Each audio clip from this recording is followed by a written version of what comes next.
Assalamualaikum warahmatullahi wabarakatuh. Waalaikumsalam warahmatullahi wabarakatuh.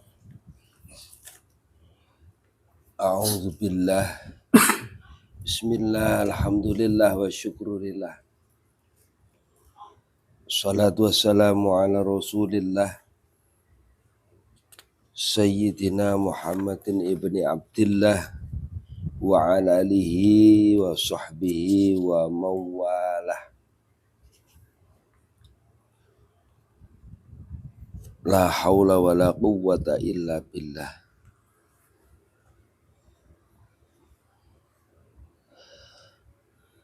Hadratul Mukhtaramin,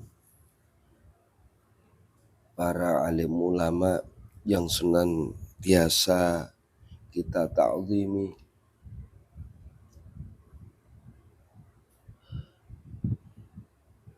wabil khusus orang tua kita Mbah Sastro yang senantiasa kita nantikan nasihat-nasihatnya. Sedulur-dulur sekalian, jamaah majelis munajat pada suka rahimakumullah. Sebelum kita melaksanakan amaliyah rutin yang senantiasa kita berusaha untuk istiqomah mengamalkannya, marilah dalam setiap kesempatan yang diberikan oleh Allah kita bersyukur kepadanya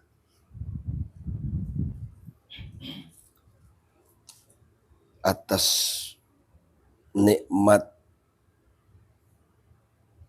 hidayah petunjuknya lah, taufik pertolongannya lah, kita sama-sama dapat berkumpul malam hari ini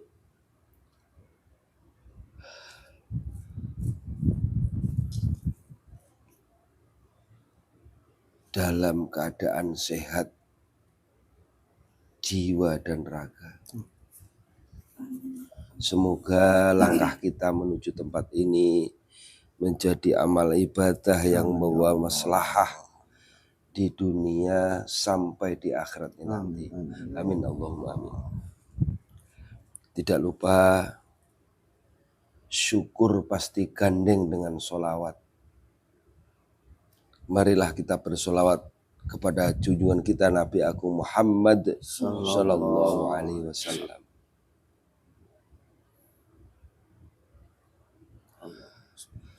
Kenapa setiap orang berpidato syukur pasti gandeng dengan sholawat? Saya pernah deres kitab dalam kitab namanya kitab Kifayatul Atqiya, tuntunannya orang-orang yang bertakwa, fi thoriqil auliya, jalannya orang-orang waliullah menuju waliullah. Dijelaskan di itu dalam mukadimah kitab tersebut.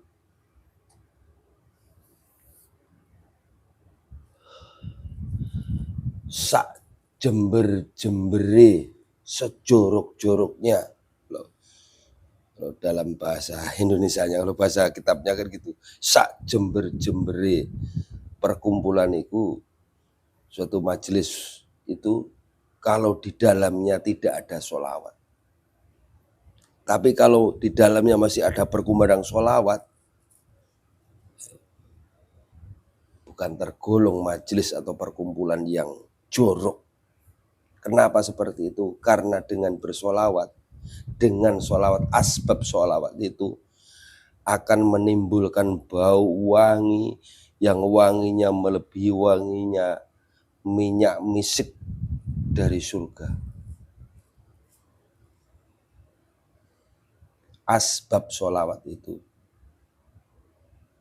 Dan bau wangi itu akan membumbung tinggi sampai ke aras. Pertanyaannya, kok kita enggak menciumnya? Memang karena keadilan Gusti Allah itu dilewatkan manusia dan jin itu untuk mencium bau wangi asbab sholawat itu.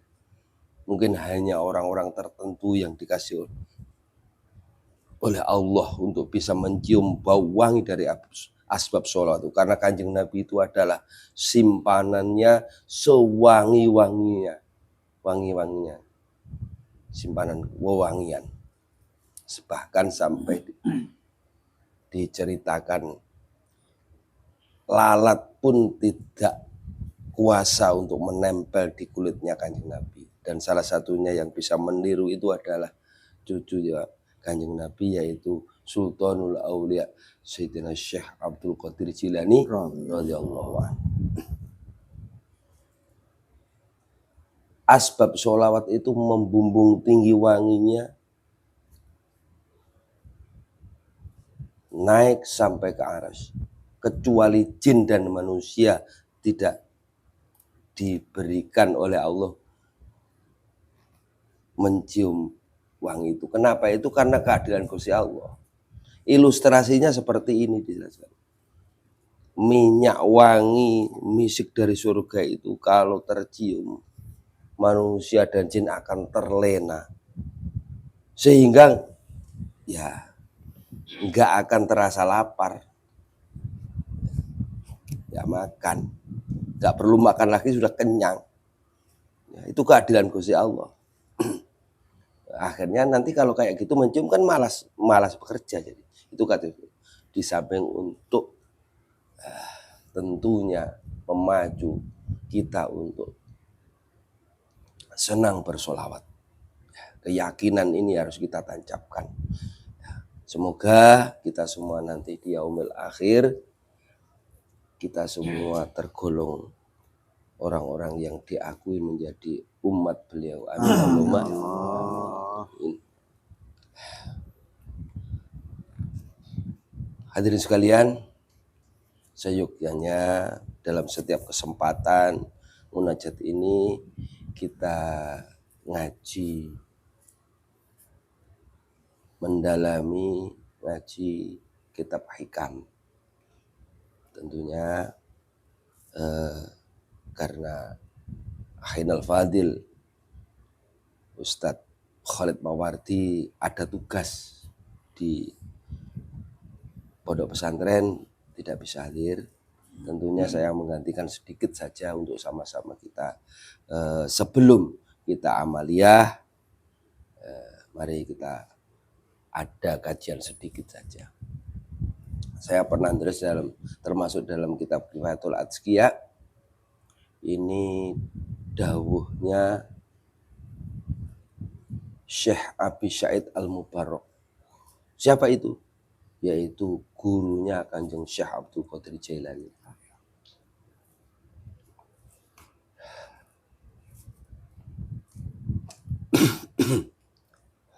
Gurunya Kanjeng Syekh Abdul Qadir Jailani itu dawuh, waktunya seorang hamba itu cuman ada 4. Makanya waktu itu penting sekali untuk menghadapi waktu yang 4 ini. Untuk sampai kita kepada Gusti Allah itu perlu mempersiapkan adab, tata krama dalam menghadapi waktu.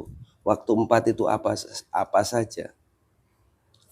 Waktu di saat kita mendapat nikmat dari Gusti Allah, mendapat kenikmatan dari Gusti Allah. Apa saja bentuk kenikmatan itu, kalau kita merasa itu nikmat dari Allah, bagaimana? Tentunya yang diajarkan oleh syariat adalah kita harus bisa mensyukuri nikmat itu. Bahwa apa yang diberikan oleh Allah, berupa apa saja. Bahkan kehadiran kita di sini itu adalah nikmat dari Gusti Allah. Perlu kita syukuri. Waktu yang kedua, waktu kebalikannya nikmat mendapat bala atau ujian. Bagaimana adab kita seorang yang beriman kalau mendapat ujian? Ya, tentunya harus bersabar. Harus bersabar bahwa ujian ini datangnya dari Gusti Allah. Waktu yang ketiga itu waktu di saat kita bisa menjalankan ibadah ketaatan kepada Gusti Allah. Ya. Kalau kita mendapatkan waktu yang seperti itu pada ketaatan, apa adabnya? Ya.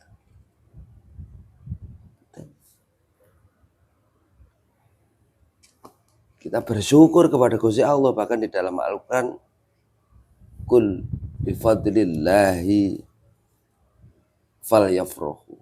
Katakanlah wahai Muhammad, dengan fadl dari Allah, dengan pertolongan Allah, kamu semua dapat melaksanakan perintah Allah, ibadah kepada Allah. Falyafrahu, maka berbahagialah. Tentunya dalam keadaan yang seperti ini ya, kita jamaah yang, saya sering mengatakan jamaah yang nggak pakai umum. Kita berumumnya malam setelah mungkin ya, kita ada kesibukan untuk urusan dunia. Alhamdulillah pada malam hari ini kita berkumpul untuk sama-sama bermunajat. Bermunajat kepada Gusti Allah yang tersusun dari Al-Quran. Ini adab kita harus kita sadari bahwa ini adalah pertolongan dari Allah dan kita harus bersyukur. Kita boleh berbahagia dan dianjurkan berbahagia. Falyafrahu, bersukacitalah karena dapat pertolongan dari Gusti Allah. Berapa banyak di saat dunia yang seperti ini dituntut kebutuhan yang semakin tinggi. Kalau tidak ada waktu untuk berkumpul seperti ini ya akhirnya dunia terus yang dikejar. Dan itu sudah diingatkan sama Gusti Allah, alhaakumut takatsur hatta zurtumul maqabir. Kalau sudah masuk ke lingkaran seperti itu, ngurusin nyari dunia terus, nggak ada waktu untuk sedikit pun bermunajat kepada Allah, berkasih sayang dengan Allah. Hatta zurtumul maqabir, akan berputar di lingkaran hatta zurtumul maqabir sampai terbujur masuk liang lahat. Sudah dikubur baru selesai. Hanya boleh kita dianjurkan untuk kita bersukacita, falyafrahu, berbahagia. Tapi sebaliknya waktu yang keempat, waktu di saat kita kepleset berbuat dosa. Kita sama-sama manusia ini keturunannya Nabi Adam, itu keturunannya yang punya salah. Al-insanu mahalul khoto' wa nisyan. Manusia itu tempatnya salah dan lupa. Adab kita bagaimana? Tentunya cepat-cepat bertobat. Manusia itu tempatnya salah. Kalau nggak pernah salah ya berarti bukan manusia lagi, malaikat itu. Kalau orang udah nggak pernah salah ya malaikat. Kalau orang merasa benar terus itu udah masuk golongan malaikat. Cuman dirinya yang menganggap benar terus. Kalau manusia itu tetap tempatnya salah dan lupa. Tak seorang pun di dunia yang tidak pernah salah dan tidak pernah lupa. Tapi kalau selalu salah itu ya berarti disengaja. Tapi kalau selalu lupa, waktu nanya munajat lupa terus ya, lupa apa disengaja. Makanya sebaiknya jangan masuk jangan kehilangan tongkat, jangan masuk lubang yang sama. Hadirin jamaah sekalian, ya, kita berkumpul inilah sebuah kesunatan sebenarnya. Gak wajib loh. Bukan golongan amaliyah wajib tuh. Baca Al-Quran, munajat Al-Quran. Bukan golongan wajib. Makanya untuk sampai kepada Gusti Allah itu yang penting adalah adab. Yang penting sekali adab. Makanya menghadapi adab 4 tadi, waktu yang diberikan oleh Allah digolongkan oleh Kanjeng Syekh Abi Sa'id Al-Mubarak, gurunya Kanjeng Syekh Abdul Qadir Jalani. Nanti diceritakan di dalam kitab manakib, kalau kita manakiban pasti ada nanti ketemu. Itu digolongkan jadi 4 itu. Yang penting adalah adab. Adab ini penting sekali. Adab. Sehingga kalau kita adab itu pasti menjaga kesunatan nanti. Apa yang sudah kita pilih, kita amalkan, bermunajat. Sebuah kesunatan yang sangat dianjurkan. Karena kalau menggampangkan yang sunat-sunat itu, ya, akhirnya akan menggampangkan yang wajib. Man tahawani bis sunat ukibalahu bikhirmani al-faraid. Barang siapa yang menggampangkan perkara-perkara yang sunat seperti ini, kita nggak datang sampai juga nggak apa-apa. Sampai nggak datang ke majelis ini nggak apa-apa. Tapi kalau menggampangkan, maka akan dihukum oleh Allah uqiba bikhirmani al-faraid. Akan terhalang untuk menjalankan yang fardu-fardu. Kalau yang sunat gak terjaga, akhirnya yang fardu ya akan digampangkan juga. Selanjutnya barang siapa menggampangkan yang fardu, uqiba bikhirmani ma'rifat. Maka kalau sudah gak menggampangkan yang sunat-sunat, selanjutnya terhalang untuk menjalankan yang fardu. Kalau sudah menggampangkan perkara yang fardu, maka hukumannya ya orang tersebut nggak akan bisa selamanya makrifat kepada Gusti Allah. Mungkin kajian pada malam ini cukup sekian, hanya sekedar mengisi kosongnya saudara saya Ustadz Khalid Mawardi. Semoga ya tidak ada rotan akar pun jadi. Apa yang saya sampaikan pada malam hari ini bermanfaat bagi kita semua. Amin.